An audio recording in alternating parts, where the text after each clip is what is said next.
शंकर एक मेहनती और सीधे दिल का इंसान था, जो मुंबई के एक छोटे से किराए के मकान में अपनी प्यारी पत्नी राधा के साथ रहता था।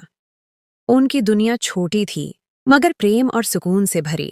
एक दिन जब वे रात का भोजन कर रहे थे, राधा ने मुस्कुराते हुए कहा, शंकर जी, हमारे घर में इतना सामान है जो अभी इस्तेमाल नहीं होता, लेकिन बाद में उसकी जरूरत पड़ जाती है। क्या हम रसोई घर के बगल में एक छोटा सा भंडार गृह बनवा सकते हैं? शंकर को अपनी राधा से बेहद प्रेम था। वह उसके चेहरे पर कभी उदासी देखना नहीं चाहता था, लेकिन उसकी जेब उस वक्त इतनी इजाजत नहीं देती थी। उसने राधा से 2 महीने का समय मांगा। इन 2 महीनों में शंकर ने दिन रात एक कर दिया, अपनी मेहनत दोगुनी कर दी, यहाँ तक कि रातों को टैक्सी भी चलाने लगा, बस इस इरादे से कि वह अपनी प्यारी राधा की इच्छा पूरी कर सके। 2 महीने बीतते ही शंकर ने इलाके के मशहूर मिस्त्री राम भाई और मजदूरों को बुला लिया, और कुछ ही दिनों में रसोई घर के साथ एक छोटा सा कमरा तैयार हो गया। राधा उसे देखकर बेहद खुश हुई। शंकर ने सोचा कि अब उसके जीवन में खुशियां वापस आ जाएंगी। बदलते व्यवहार और शंकर की चिंता। लेकिन कमरा बनने के बाद शंकर ने महसूस किया कि राधा का व्यवहार असामान्य रूप से बदल गया है। वह अब पहले जैसी हंसमुख नहीं रही थी, बल्कि काफी चिद्दी रहने लगी थी और अक्सर उसे अकेले में छिप छिप कर रोते हुए भी देखा गया। शंकर का ध्यान कभी उस कमरे की तरफ नहीं गया कि शायद यही उसकी परेशानी की वजह हो सकती है। उनकी शादी को कई साल हो गए थे, मगर कभी किसी बात पर झगड़ा नहीं हुआ था। भगवान ने उन्हें संतान की नामत नहीं दी थी, मगर न कभी शंकर ने राधा को ताना दिया और न राधा ने कभी इस बात पर अकृतज्ञता का प्रदर्शन किया। वे दोनों भगवान की दी हुई हर नामत पर खुश थे। शंकर अपनी कम तनख्वाह में भी राधा को खुश रखने की हर मुमकिन कोशिश करता था। कभी मंदिर के लिए फूल लाता, तो कभी उसे चौपाटी पर घुमाने ले जाता। लेकिन अब राधा को न सैर सपाटे का शौक था और न वह छोटी छोटी फरमाइशें करती थी। शंकर बहुत परेशान था। एक दिन शंकर ने राधा से कहा, राधा, तुम्हारी तबीयत ठीक नहीं लगती, चलो वैद्य जी को दिखा लाता हूँ। बहुत मनाने पर वह राजी हो गई। वैद्य जी ने बताया कि राधा किसी गहरी परेशानी में है। शंकर ने राधा से पूछा तो उसने कहा कि उसे कोई परेशानी नहीं है। शंकर को लगा शायद यह संतान न होने की वजह से है, लेकिन जब उसने दोबारा इलाज की बात की तो राधा ने सख्ती से मना कर दिया और कहा कि अब मुझे किसी इलाज की जरूरत नहीं है।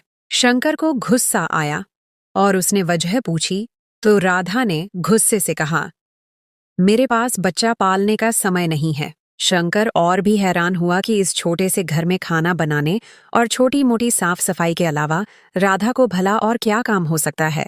उसका यह वाक्य उसे एक गहरे भ्रम में डाल गया। बढ़ती दूरियां और नया संदेह। एक रोज शंकर ने ऑफिस जाते हुए राधा से कहा, आज मैं जल्दी आ जाऊंगा और मेरे साथ मेरे कुछ मित्र गोविंद और राजू भी होंगे। तुम चाय और पकौड़ों का इंतजाम कर लेना। इस बात पर राधा का चेहरा FQ हो गया और उसने पहली बार शंकर पर ऊंची आवाज में चिल्लाकर कहा, मैं यह सब नहीं कर सकती, मैं क्यों करूं? इस बात पर उन दोनों में खूब लड़ाई हुई। यह पहली बार नहीं था कि शंकर अपने मित्रों को चाय पर बुला रहा था। पहले भी कई बार ऐसा हो चुका था और राधा हमेशा खुशी खुशी इंतजाम करती थी और खूब खातिरदारी करती थी। लेकिन आज का व्यवहार शंकर को बहुत अजीब लगा। उसे समझ नहीं आया कि राधा को उसके जल्दी आने से परेशानी थी या मित्रों के साथ आने से, या फिर चाय और पकौड़ों के इंतजाम से। बहरहाल शंकर ने उस दिन जल्दी आने का इरादा स्थगित कर दिया और मित्रों से भी माफी मांग ली। कई दिनों तक दोनों में नाराजगी रही। शंकर को समझ नहीं आ रहा था कि राधा का व्यवहार क्यों बदलता जा रहा है और वह इतना बदमिजाज क्यों हो गई है। इसी दौरान एक दिन शंकर को तेज बुखार हो गया। वह काम पर जाने के काबिल न रहा। राधा ने उसकी बहुत सेवा की, दिन रात उसके पास बैठी रही, लेकिन वह खुद भी परेशान परेशान सी लगती थी। ज्यादातर समय रसोई घर में गुजारती या फिर उसी नए बने कमरे के आसपास चक्कर लगाती। शंकर में इतनी कमजोरी थी कि वह उठकर उसकी मदद भी नहीं कर पाता था। एक दिन शंकर शौचालय जा रहा था तो उसने देखा कि राधा रसोई घर के पास बैठी रो रही है। उसे बहुत ताज्जुब हुआ। बार बार पूछने पर भी उसने कोई वजह नहीं बताई, बस कहा कि मन परेशान हो रहा है। शंकर को लगा कि वह उसकी बीमारी की वजह से परेशान है। राज की फुसफुसाहट और कमरे का रहस्य। अगले दिन शंकर गहरी नींद में सोया हुआ था कि एकदम से खांसी से उसकी आंख खुल गई। उसे कुछ फुसफुसाहटों की आवाज सुनाई दी। शंकर हैरान रह गया। उसके और राधा के अलावा घर में तो कोई था ही नहीं, तो यह फुसफुसाहटें किसकी थीं? राधा किससे बातें कर रही थी? वह बहुत परेशान था। उठकर रसोई घर की तरफ गया, लेकिन कमजोरी की वजह से ज्यादा चल नहीं सका और दोबारा बैठ गया। उसने राधा को आवाज लगाई। जब पूछा तो उसने कहा, ऐसा कुछ नहीं शंकर जी, यह आपका वहम है। इन दिनों में शंकर ने बहुत सी बार राधा को सुबह सवेरे रसोई घर के बगल में बने कमरे से बाहर निकलते देखा, लेकिन राधा ने उसे नहीं देखा था। एक दिन जब शंकर की तबीयत कुछ बेहतर हुई तो वह रसोई घर में पानी पीने गया। वहां राधा मौजूद नहीं थी। वह उसे ढूंढने ही वाला था कि राधा उसी गोपनीय कमरे से बाहर निकली और शंकर को देखते ही घबरा गई। उसके माथे पर पसीना आ गया। शंकर को अजीब लगा, क्योंकि जब भी वह राधा को इस कमरे से निकलते देखता था तो यही सोचता था कि वह किसी काम से वहां गई होगी। लेकिन आज उसके माथे के पसीने ने शंकर को कुछ और ही सोचने पर मजबूर कर दिया था। पूछने पर राधा ने बताया कि वह वहां पुराना सामान रखने गई थी। शंकर ने बात वहीं खत्म कर दी। वह अपनी बीमारी में राधा की सेवा से इस कदर प्रभावित था कि और अधिक बहस नहीं करना चाहता था। अबोधगम्य स्थिति और गुरुजी का परामर्श। कुछ दिनों बाद जब शंकर ऑफिस के लिए उठा, तब भी राधा कमरे में नहीं थी। उसने सोचा वह रसोई घर में उसके लिए नाश्ता तैयार कर रही होगी। रसोई घर गया तो वह वहां भी मौजूद नहीं थी। उसने शौचालय और घर का कोना कोना जांच लिया, लेकिन राधा कहीं नहीं थी। शंकर घर से बाहर निकलने ही वाला था कि कुछ आवाजें उसके कानों में पड़ ढीं। उसे आवाज समझ नहीं आई, लेकिन इतना अंदाजा हुआ कि यह आवाजें उसी असामान्य कमरे से आ रही हैं। उसने दरवाजा खींचा तो वह अंदर से बंद था। शंकर अभी परेशानी में ही था कि राधा पीछे से आ खड़ी हुई। जब शंकर ने पूछा कि वह कहाँ थी, तो उसने उससे कहा कि वह सामान व्यवस्थित करने के लिए उस कमरे में मौजूद थी। अब की बार शंकर ने उसे यह नहीं बताया कि उसने इस कमरे में कुछ आवाजें भी सुनी हैं, चूंकि वह इस बात की तह तक जाना चाहता था कि आखिर क्या है इस कमरे में, जो बार बार राधा वहां मौजूद होती है, और ये कौन सी आवाजें हैं जो उसे परेशान कर रही हैं। शंकर दिन रात इस परेशानी में घुलता जा रहा था। ये परेशानी उसे खाए जा रही थी कि ऐसा क्या है जो उसे मालूम नहीं और राधा उससे छिपा रही है। उसने जब इस बात का जिक्र अपने बचपन के मित्र किशन से किया तो वह उसे करीब ही एक गुरुजी के पास ले गया। किशन ने कहा कि गुरुजी उसे वह बताएंगे जो आम इंसानों को मालूम नहीं होता। जब शंकर ने गुरुजी को सभी विवरण बताए तो उन्होंने कुछ समय लेकर उसे बताया कि उसके घर में कोई बुरी आत्मा आसीब का साया है, और वह आवाजें इंसानों की नहीं बल्कि आसीबों की हैं। पहले तो शंकर ने गुरुजी की बात पर विश्वास कर लिया, लेकिन उसका दिल संतुष्ट नहीं था। उसे नहीं लगता था कि यह किसी आसीब की आवाजें हैं। अब अक्सर ऐसा होता कि जब भी राधा छिपकर उस कमरे में जाती, शंकर उसका पीछा करता, लेकिन फुसफुसाहटें इतनी धीमी होती थीं कि उसे कुछ समझ नहीं आता था, और वह छिपकर राधा का पीछा करता रहता था। उसमें इतनी हिम्मत नहीं थी कि वह राधा से इस बारे में पूछता। उसे लगता था कि राधा ने उसकी आवाज बंद करवा दी है और वह कभी उससे इस बात के बारे में पूछ नहीं पाएगा। मानसिक उथल पुथल और बढ़ता क्रोध। आखिर वह क्या था जो शंकर को परेशान किए जा रहा था? उसे अपने उस दिन के फैसले पर बहुत पश्चाताप महसूस हो रहा था कि जब उसने राधा की बात मानकर वह कमरा बनवा दिया था। कभी उसे लगता था कि राधा किसी खास बुरी शक्ति के शिकंजे में आ गई है। कभी उसे लगता कि राधा इस दुनिया में इंसानों जैसी नहीं है, और कभी उसे यह भी ख्याल आता कि राधा एक दुष्चरित्र स्त्री है जो उससे छिप छिप कर इस कमरे में किसी से मिलती है। लेकिन वह कभी एक फैसले पर कायम नहीं रह पाता था कि किसी भी आधार पर अपनी राधा पर कोई आरोप लगाए। उसे कोई सुराग नहीं मिल पा रहा था। ऐसा नहीं था कि उसने उस दरवाजे को खोलने की कोशिश नहीं की, लेकिन उसे लगता था कि राधा 24 घंटे उस दरवाजे की पहरेदारी कर रही होती है। जब भी वह उसकी तरफ जाता, राधा उसे कोई न कोई काम कहकर वहां से हटा देती थी। शंकर बहुत परेशान रहने लगा था। अब उसके मन पर वह कमरा और उसके दरवाजे को खोलना हावी हो चुका था। लेकिन वह क्या करता? वह अपनी राधा को इस मामले में बताना नहीं चाहता था। वह खुद खोज लगाना चाहता था और राधा को रंगे हाथों पकड़ना चाहता था, मगर वह बहुत मजबूर हो चुका था। उसे समझ नहीं आ रही थी कि वह क्या करे। उसने जीवन में खुद को इससे ज्यादा बेबस कभी महसूस नहीं किया था।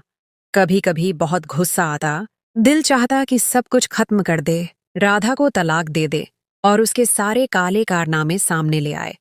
मगर वह परेशान था कि उसके पास कोई सबूत न था। रहस्योद्घाटन और शर्मिंदगी का पल एक दिन शंकर ने पक्का योजना बनाई कि वह ऑफिस नहीं जाएगा और पूरा दिन अपनी राधा की हर गतिविधि पर नजर रखेगा। उस दिन राधा की काफी तबीयत खराब थी, वह बुखार में थी, तो शंकर ने उसे आराम करने की सलाह दी और खुद तैयार होकर ऑफिस जाने का नाटक किया। उसने राधा से कहा था कि तुम पलंग से न उठना, मैं खुद चला जाऊंगा। बाहर के दरवाजे के पास एक पुरानी अलमारी रखी थी। शंकर उसके पीछे छिप गया। उसे लगा कि राधा को महसूस भी न हुआ कि वह घर में मौजूद है। राधा धीरे से उठी, रसोई घर में गई और बड्ढी एहतियात से नाश्ता बनाया। शंकर देखकर हैरान रह गया कि वह नाश्ते की थाली और चाय के 2 कप लेकर उस बंद कमरे के दरवाजे को खोलकर अंदर चली गई। वह दरवाजे को ताला लगाए रखती थी। जब शंकर ने इस ताले के बारे में पूछा था तो उसने कहा था कि उसने अपना कीमती जेवर और जरूरी कागजात उसी कमरे में छिपाकर रखे हैं, क्योंकि अगर खुदा न खास्ता कोई चोर आ गया तो वह इस कमरे को टूटे फूटे सामान का कमरा समझेगा और इस कमरे की तरफ उसका ध्यान ही नहीं जाएगा। उसने कमरे का दरवाजा खोला और अंदर नाश्ता ले गई। शंकर 2 लोगों का नाश्ता और चाय के 2 कप देखकर हक्का बक्का रह गया। उसका जिज्ञासा और भी बढ़ गई। उसके घर में मौजूद होने के बावजूद राधा ने किसी और को इस घर में रखा हुआ है। शंकर गुस्से से खौल रहा था कि ऐसा कौन था जिसे वह दिन रात अपने साथ रखती है और शंकर से भी ज्यादा महत्वपूर्ण समझती है। वह अंदर ही अंदर टढ़प रहा था और मान चुका था कि राधा एक दुष्चरित्र स्त्री है जिसने उसके होते हुए किसी पुरुष से संबंध रखा है। शंकर जो इतने अरसे से यह समझता रहा था कि राधा या तो किसी आसीब के साये में है या कोई और मामला, अब उसे अपनी राधा से घृणा होना शुरू हो गई थी। उसके पैर कांपना शुरू हो गए थे। वह अपने भावनाओं पर काबू नहीं रख पा रहा था, लेकिन क्यूदम इतने भारी हो गए थे कि उस अलमारी से लेकर बंद कमरे के दरवाजे तक का सफर उससे तय नहीं हो रहा था। लगता था कि पैरों के नीचे से जमीन निकल गई है और किसी ने सर से आसमान भी छीन लिया है। वह अपने आप को इस भरी दुनिया में बेबस और लाचार आदमी समझने लगा था। ये कुछ मिनट उस पर इतने भारी थे कि लगता था या तो इस दुनिया से कूच कर जाए या फिर अपनी राधा को जान से मार दे। शंकर ही जानता है और उसका ईश्वर जानता है कि उसने उन चंद कूदमों का सफर कैसे तय किया। अभी वह कमरे के दरवाजे पर पहुंचा और उसके हाथ जो पसीने में लथपथ थे, उसका पूरा बदन पसीने में लथपथ हो रहा था और वह दरवाजे को खोलने के लिए अपने हाथों को झकझोर रहा था कि दोबारा फुसफुसाहटें कानों में आईं। वह अपने होश में न रहा। उसे तो ये फुसफुसाहटें पहले भी समझ नहीं आती थीं, तो उसने दरवाजा खोलते ही एक जोरदार चीख मारी और अपनी पत्नी को पुकारा, राधा। मगर यह क्या? यह दृश्य देखकर तो वह हक्का बक्का रह गया। शंकर, जो अभी तक राधा को तलाक के 3 शब्द सुनाने का इरादा रखता था, कि अब उससे वह 1 मिनट भी बर्दाश्त नहीं थी। अगले ही सेकंड अपने इरादे पर बहुत ज्यादा पछतावा था।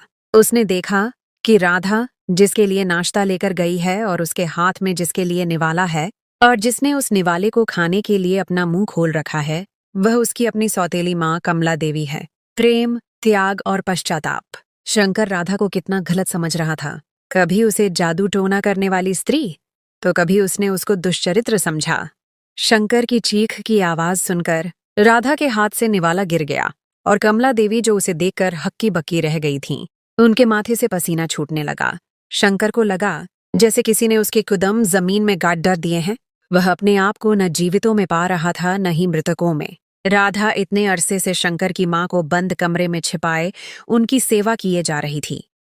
यह शंकर का फर्ज था, मगर वह अपने फर्ज से भागना चाहता था। वह अपनी सौतेली मां को कभी भी अपनी मां मानने पर तैयार न था। उसे वह शुरू से ही कबूल न थी। उसे लगता था कि उसकी सगी मां की मृत्यु की वजह भी उसकी सौतेली मां ही है। हालांकि वह जानता था कि ऐसा कुछ भी नहीं है, लेकिन मन से कुछ बातें बिल्कुल भी मिट नहीं सकती थीं और वह अपनी सौतेली मां को स्वीकार करने पर तैयार न था। राधा ने कई बार उसे दबे शब्दों में समझाया था कि मां आखिर मां होती है, चाहे वह पालने वाली मां हो या चाहे जन्म देने वाली। लेकिन इस बात पर शंकर की तीव्र नाराजगी ने राधा को जोर न देने पर मजबूर कर दिया था। राधा यह बात जानती थी कि शंकर अपनी सौतेली मां से बहुत नाराज है और कमला देवी बहुत मजबूरी में राधा से मदद मांगने के लिए आई थीं, क्योंकि उनके पति शंकर के पिता के मरने के बाद मकान मालिक ने उन्हें घर से निकाल दिया था और उनके पास रहने को कोई ठिकाना नहीं था। राधा दयालु स्त्री थी। वह शंकर की मां को अपनी मां जैसा मानती थी लेकिन घर में अनबन न हो, इस वजह से उसने शंकर से यह बात छिपाए रखी और शंकर की मजबूर माँ को अपने घर में जगह भी दी। वह बहुत परेशानी की स्थिति में रहती थी, क्योंकि वह दोनों तरफ से फंस चुकी थी। एक तरफ पति था, तो एक तरफ उसके दिल में दयालुता थी कि वह शंकर की माँ को भी अपनी माँ का दर्जा देती थी।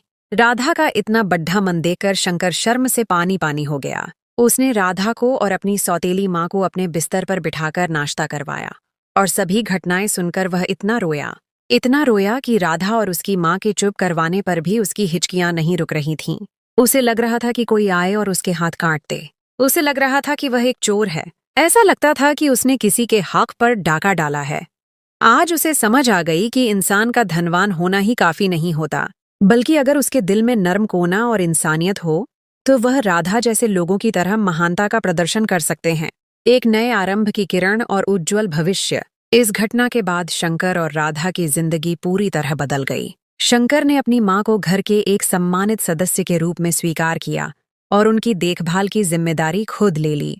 राधा को अब और छिपाने की जरूरत नहीं थी और उसके चेहरे पर फिर से वही मुस्कुराहट आ गई जो एक अरसे से गायब थी। शंकर ने महसूस किया कि उसकी पत्नी का चिद्धापन, उसकी परेशानी और वह सभी बातें जो उसे समझ नहीं आ रही थीं, दरअसल एक महान त्याग और प्रेम का परिणाम थीं। शंकर ने उस दिन के बाद से अपनी सौतेली माँ को देवी जी कहकर पुकारना शुरू कर दिया। उसने महसूस किया कि अब उसके जीवन में एक नया सुकून आ गया है। उसके और राधा के रिश्ते में और अधिक गहराई आ गई थी, जो विश्वास और समझदारी की नींव पर कायम था। इस कहानी ने उन्हें सिखाया कि कभी-कभी जो चीजें हमें परेशान करती हैं, वह दरअसल किसी गहरे राज या किसी महान पुण्य का आवरण हो सकती हैं, और प्रेम, धैर्य और सच्चाई के साथ हर मुश्किल का सामना किया जा सकता है। दोस्तों, ये कहानी हमें सिखाती है कि रिश्ते संदेह से नहीं, बल्कि विश्वास से बनते हैं। और कभी-कभी हमारे सबसे करीबी लोग भी एक ऐसा बोझ उठा रहे होते हैं जिसका हमें अंदाजा नहीं होता। क्या आपकी जिंदगी में भी ऐसा कोई राज या ऐसा कोई पल आया है जब आपने किसी को गलत समझा हो? अपने विचार हमें कमेंट्स में जरूर बताइएगा। अगर आपको यह कहानी पसंद आई है तो इसे लाइक करें, शेयर करें और हमारे चैनल को सब्सक्राइब करना न भूलें। मिलेंगे आपसे किसी और शानदार और शिक्षाप्रद कहानी के साथ। तब तक के लिए अपना ख्याल रखें।